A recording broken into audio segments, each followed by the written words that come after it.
예, 오늘 사도행전 15번째 시리즈 본문을 보시면 아시겠지만 이제 거의 막바지입니다. 다음 주까지 해서 다음 주에 사도행전을 이제 마치도록 그렇게 하려고 합니다.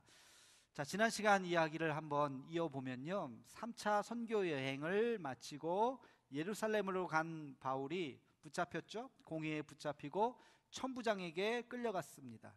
글라우디오 루시아라고 하는 천부장에 끌려가서 매를 맞거나 이제 심지어는 죽을 수 있는 그런 위협 가운데 있었지만, 바울이 나는 로마 시민권자입니다, 이 한마디에 천부장이 어떻게 할 수 없어서 총독에게 끌려갑니다. 벨릭스 총독이 돈을 받을까 이래저래 2년 동안 옥에 가둬놓고 재판도 하지 않고 시간을 끌다가 총독이 바뀌었죠. 베스도로 바뀌었는데, 빨리 재판해서 풀어줘야 되겠다, 죄 없는 사람 왜 자꾸 붙잡아 놓나. 그랬더니 바울이 나는 당신에게 재판을 받지 않고 로마에 있는 가이사에게, 로마 황제에게 내가 로마 시민권자니까 재판을 받겠습니다 하는 바람에 풀려날 수 있는 상황이었음에도 불구하고 로마로 가게 되었던 것이죠. 그 과정에서 아그리빠라고 하는 그 왕 앞에서 너가 왜 여기까지 이렇게 됐느냐, 너 이야기 한번 해봐라, 멋지게 간증을 하죠. 내가 왜 여기서 지금 이렇게 결박되어 있는지에 대해서, 내 인생이 왜 여기까지 오게 됐는지에 대해서 이야기하면서 그 왕 앞에서, 왕이여, 나처럼 이렇게 결박된 것 외에는, 포승줄에 묶인 것 외에는 당신도 나같이 되기를 원합니다. 이 얘기는 뭐예요? 당신도 예수님 믿기를 원합니다. 참 자유를 느끼기를 원합니다. 그러니까 너가 적은 말로 나를 예수 믿게 하려고 하느냐?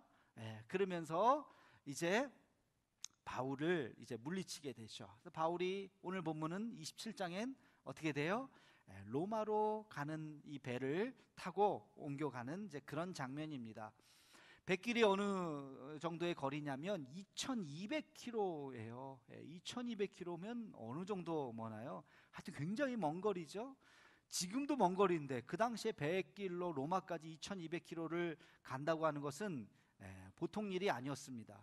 호위병을 통해서 이제 바울이 가게 되었는데, 가다가 미항이라고 하는 곳에 잠깐 당도를 했어요.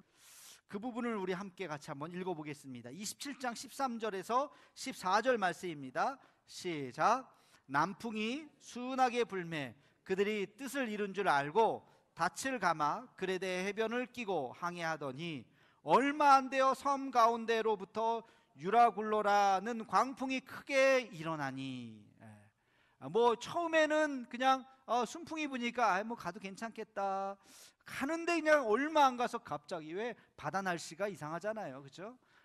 그러니까 풍랑이 막 불기 시작했어요. 20절 말씀 한 번 더 읽겠습니다. 20절 말씀 시작. 여러 날 동안 해도 별도 보이지 아니하고 큰 풍랑이 그대로 있음에 구원의 여망마저 없어졌더라. 아멘. 여러 날 동안, 나중에 읽어보면요, 이게 14일이라고 나와요. 2주간 해도 별도, 이게 낮인지 밤인지도 모를 정도로 이 풍랑이 계속 부는 거예요. 여러분, 배에서 풍랑을 한번 만나보셨나요? 막 배가 뒤집히려고 그러죠. 그래서 성경을 읽어보면요, 물건을 다 버렸어요. 배를 가볍게 해야 뜨니까. 풍랑이 이제 막 뒤집어지기 이제 일보 직전이니까 물건을 다 버리고, 작은 배가 아니었어요. 276명이나 타고 있었던 큰 배였습니다. 그리고 심지어는 이제 먹을 양식까지 다 버렸어요. 그리고 거기에 풍랑이 조금 잦아드니까 이 선장하고 이 사람 사공들이 배를 타고 몰래 도망가려고 그러다가 붙잡혔어요. 우리도 옛날에 세월호 할 때 봤잖아요. 선장이 도망가는 장면 보면서 얼마나 우리가 분노를 했습니까? 끝까지 자기가 지켜야지 먼저 도망가고, 이 사공들이 도망가다가 붙잡혔으니, 자, 밖에는 지금 풍랑이 일어서 배가 뒤집어지었죠. 지금 안에서는 서로 싸움이 일어나고 너 살겠다 나 살겠다, 지금 난장판이죠. 그런 속에서 바울이 지금 이 모습을 보면서 갑자기 생각이 난 거예요. 아니, 왜 이런 일이 있지? 분명히 하나님이 나에게 주신 말씀이 있는데, 하나님이 무슨 말씀을 했어요? 3차 선교 여행을 떠나고 이제 예루살렘에 가서 거기에 있는 공회에 붙잡히고 감옥에 갇혔을 때, 천부장 앞에 서기 직전에 하나님께서 그에게 주신 말씀이 있어요. 그게 뭐냐? 23장 11절 말씀입니다. 우리 사도행전 23장 11절 말씀을 함께 같이 읽겠습니다. 시작. 그날 밤에 주께서 바울 곁에 서서 이르시되 담대하라, 내가 예루살렘에서 나의 일을 증언한 것 같이 로마에서도 증언하여야 하리라 하시니라. 아멘. 하나님께서 바울에게 위로하시며 격려하시며 용기를 주시며 하시는 말씀이, 너 예루살렘에서 죽지 않아. 너 여기서 복음을 전할 뿐만 아니라 너는 로마까지 가서 복음을 전할 거야. 그때까지 너는 내가 지켜줄 거야. 하나님께서 그 말씀을 분명히 하셨거든요. 로마라고 하는 그 말을 들었거든요. 근데 지금 로마에 가는 이 바다 한가운데서 지금 죽게 생긴 거예요. 분명히 그때 나보고 하나님이 로마까지 간다 그랬는데 내가 여기서 죽게 되는구나. 그러면서 바울도 그날 밤에 하나님 앞에 간절하게, 하나님 살려주세요, 하나님 이 풍랑이 사라지게 해 주옵소서 하면서 기도하지 않겠습니까? 그럼 제가 이 말씀을 묵상하다가 사도행전을 쭉 읽으면서 이제 막바지로 가고 있는데 어느 대목을 말씀을 전해야 될까, 제가 성경을 읽다가 바로 이 부분에서 멈췄어요. 유라굴로 풍랑을 만난 바울. 이것이 바로 우리들의 모습이구나. 우리들의 모습이구나. 여러분, 우리가 이 세상 살다 보면 원하지 않는 풍랑을 만날 때가 있어요. 인생을 우리가 바다로 우리가 비유를 해보면, 항해를 하다 보면 순풍에 돛단 듯이 잘 갈 때도 있지만 가다가 풍랑을 만날 때가 있어요. 뜻하지 않게 배가 뒤집어지는 위기가 있을 수가 있다는 것입니다. 아니, 나 더 살아야 되는데, 더 내가 도착해야 되는 내 꿈과 비전이 있는데 지금 풍랑을 만나서 지금 뒤집어져야 하는 그런 위기 가운데 있을 수가 있다는 것입니다. 인생의 유라굴로를 만날 때가 있을 수 있는 것이죠.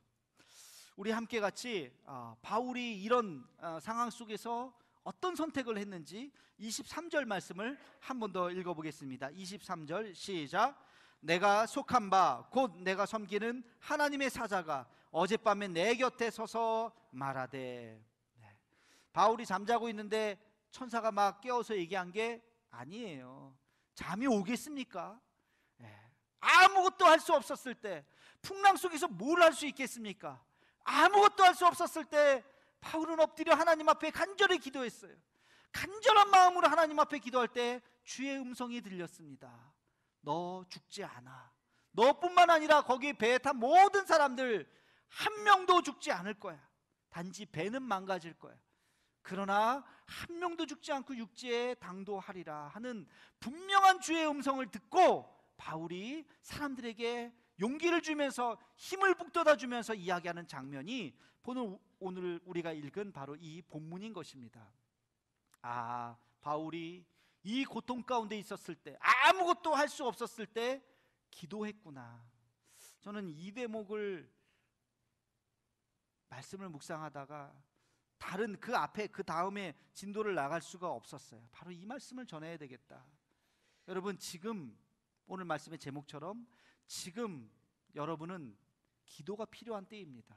저와 여러분은 인생의 풍랑 가운데 우리가 지금 한가운데 있는 거예요. 물론 순풍에 돛단 듯이 가시는 분들도 있을지 모르죠. 그러나 여러분, 그게 영원하지 않습니다. 바로 내일 기상이 바뀔 수도 있어요. 우리의 인생을 유년기 빼고 크게 우리 성인기를 셋으로 구분할 수가 있어요. 하나는 청년기, 그 다음 중년기, 그 다음 뭐예요? 노년기. 그렇죠? 여러분, 기도가 필요한 순간은 언제일까요? 청년기 때만 필요할까요? 중년기 때만 필요할까요? 노년기 때만 필요할까요? 기도가 필요한 때는 모든 세대, 모든 시간입니다. 여기 계신 저를 포함해서 청년기 아니면 중년기 아니면 노년기이실 텐데 지금 우리는 기도하지 않고는 살아갈 수 없는 때라는 거예요. 인생에 위기가 있다는 것입니다. 청년기에 왜 기도해야 합니까? 청년기에 자기 인생의 목표를 찾기 위해서 기도해야 됩니다. 목표를 찾지 않으면 세상에 휩싸이게 돼요. 세상 사람들이 살라고 하는 대로 그냥 살게 됩니다. 내 인생이 무엇인가, 나는 무엇을 위해서 살 것인가, 인생의 첫 단추를 끼우는 그때에 하얀색 도화지에 밑그림을 그리는 그때이지 않습니까? 10대, 20대. 그때 내가 무엇을 위해서 한평생을 살 것인가에 대한 그 밑그림을 그리는데 기도하지 않고 그린다고요? 그것만큼 위험한 게 어디 있겠습니까? 그냥 그리게 되면, 그냥 살게 되면 어떻게 살까요? 세상 사람들이 말하는 대로 살게 돼요. 세상 사람들이 뭐라고 말하는데요? 잘 살라 그러죠. 성공하라 그러죠. 돈 많이 벌라 그러죠. 그게 성공한 인생이라고 하죠. 여러분, 성공한 사람이 많을까요? 실패한 사람들이 많을까요? 인생을 살면서 어떤 사람이 더 많을 것 같아요? 실패한 사람이 더 많아요. 그러면 내가 실패한 사람이 된다면 패배자가 되는 거예요. 그런 인생들이 얼마나 비참한 인생입니까? 성공하기 위해서 살지만 성공하지 못한 패배자들이 얼마나 많은지 몰라요. 세상 사람들은 그렇게 살아가는 거예요. 1등 해야지, 좋은 학교 가야지, 좋은 데 취직해야지, 많이 벌어야지. 아무 생각 없이 살다 보면 그것이 선인 것처럼 생각하면서 살게 된다는 것입니다. 그래서 우리는 젊은 시절 기도해야 돼요. 하나님, 나에게 주신 내 삶의 목표가 무엇입니까? 나에게 주신 나만이 할 수 있는 그 꿈과 비전이 무엇입니까?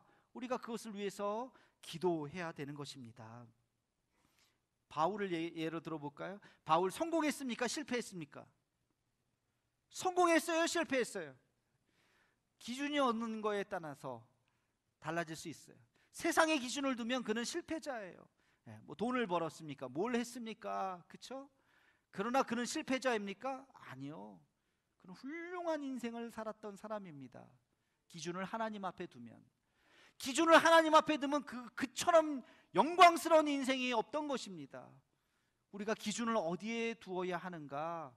그 기준을 위해서 젊은 시절은 기도해야 됩니다. 이 가운데 우리 젊은 분들, 내가 기도해야 되는 이유, 내가 무엇을 위해서 어떻게 살아가야 하는지, 내 인생 주와 함께 같이 어떻게 걸어가야 할 것인지에 대해서 여러분 고민하면서 기도해야 하는 것입니다. 그래야 삶을 다 산 후에 바울과 같이 비록 포승줄에 묶이긴 했지만 당신도 나와 같이 되기를 원합니다. 내 안에 기쁨이 충만합니다. 그런 고백을 할 수 있는 우리 모든 젊은이들이, 또 우리 모두가 되기를 주의 이름으로 축원합니다. 심각한 거는 중년기예요. 여기 대부분 중년기실 텐데, 중년기에는 많은 위기가 있어요. 중년기의 위기를 크게 세 가지로 요약할 수 있어요. 첫 번째는 건강에 대한 위기입니다. 건강. 여러분, 중년을 살아가고 있는 여러분, 건강에 대해서 자신 있으신 분 계세요? 별로 없으실 거예요. 그렇죠? 건강에 대해서 약해져요. 근데 그거는 자연의 섭리예요. 자동차도요, 처음에 새 차지만 어느 시간 지나가면 부품 다 갈아야 돼요. 다 낡아져요. 우리도 마찬가지예요. 요즘은 현대병이라 그러죠. 환경이라든지 식습관이라든지 이런 것 때문에 과거에 없었던 병들이 많이 생겨요. 그래서 건강검진 하기가 겁날 때가 있어요. 저도 사실 올해 건강검진 짝수해서 해야 되는데 아직까지 안 하고 있습니다. 50 넘으면 겁나요. 건강검진 하다가. 그러나 그걸 당연한 이치로 또 받아들여야 돼요. 이 건강에 대해서 어려움이 있을 수가 있어요. 내가 또는 내 가족이 그런 어려움이 있을 때 우리는 기도해야 됩니다. 지금 건강하다고? 아니요. 지금 건강할 때 기도하셔야 돼요. 하나님 앞에 간절히 기도하셔야 되는 것입니다. 건강에 대한 어려움이 있어요. 그 다음에 또 어떤 어려움이 있을까요? 재정적인 압박이 있어요. 경제적인 어려움이 있습니다.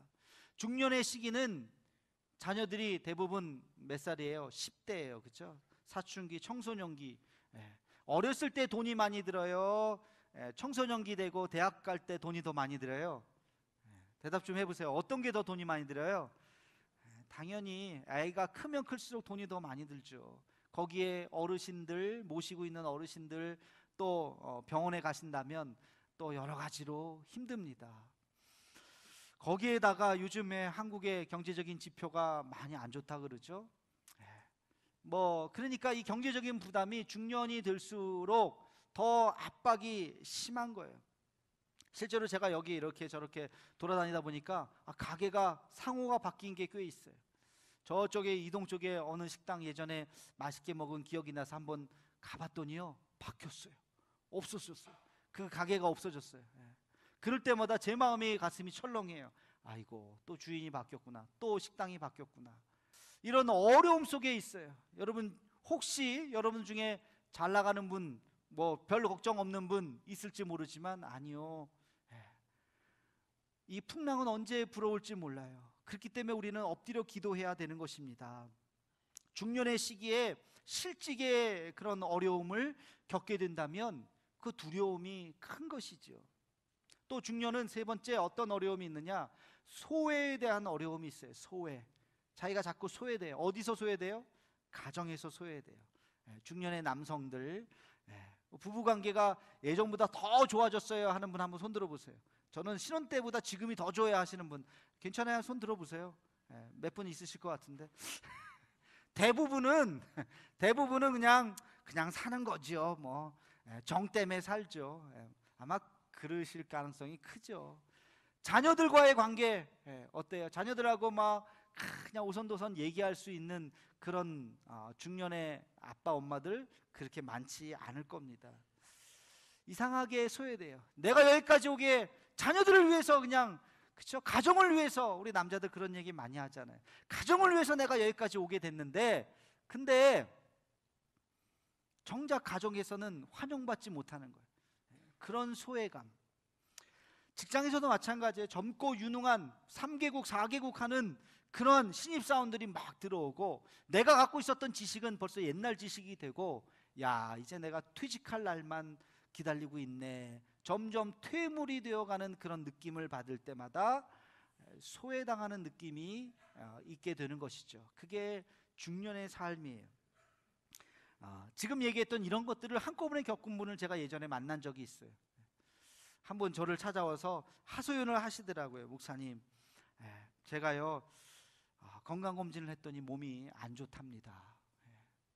그것도 힘든데 부부관계도 대화가 없은 지가 벌써 꽤 됐어요. 얘기를 못해요. 아이들 다 이제 대학교 가니까 다 뿔뿔이 갔어요. 타지로 다 갔어요. 직장 따라, 대학 학교 따라. 그러니까 아이들도 뭐 연락도 잘 안 해요. 마침 또 우리 부모님이 치매 판정도 받았어요. 회사에서 구조조정 1순위, 올 연말에 잘릴 것 같아요. 이런 그 중년의 위기를 다 한 몸으로 겪고 있고 한숨만 쉬세요. 근데 정작 그분은요, 기도를 안 하시더라고요. 한숨만 쉬지. 할 수 있는 게 뭐가 있어요? 할 수 있는 거 아무것도 없잖아요. 그렇죠? 바울이 바로 그런 상황이에요. 풍랑을 만난 이 유라굴라를 만난 이 바울, 자기가 할 수 있는 게 뭐가 있어요? 아무것도 없어요. 단 한 가지 있다면 뭐예요? 그게 뭐예요? 기도.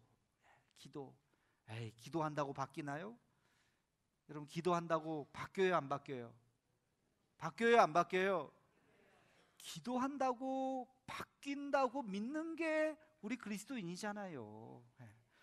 기도한다고 뭐 바뀌어요? 그건 예수 믿는 사람이 아니죠. 기도하면 바뀐다고, 상황이 바뀌든지 내 마음이 바뀌든지 둘 중에 하나는 바뀝니다. 믿으시면 아멘 하시기 바랍니다. 여러분, 기도하면 바뀌어요. 상황이 바뀌어도 감사하고, 내 마음이 바뀌고 내가 담대할 수 있다면 그것도 감사한 거죠. 근데 기도는 안 하고 그냥 한숨만 쉬는 거예요. 상황이 보니까 딱 하시더라고요. 진짜 어떻게 그냥 그런 어려움이 한꺼번에.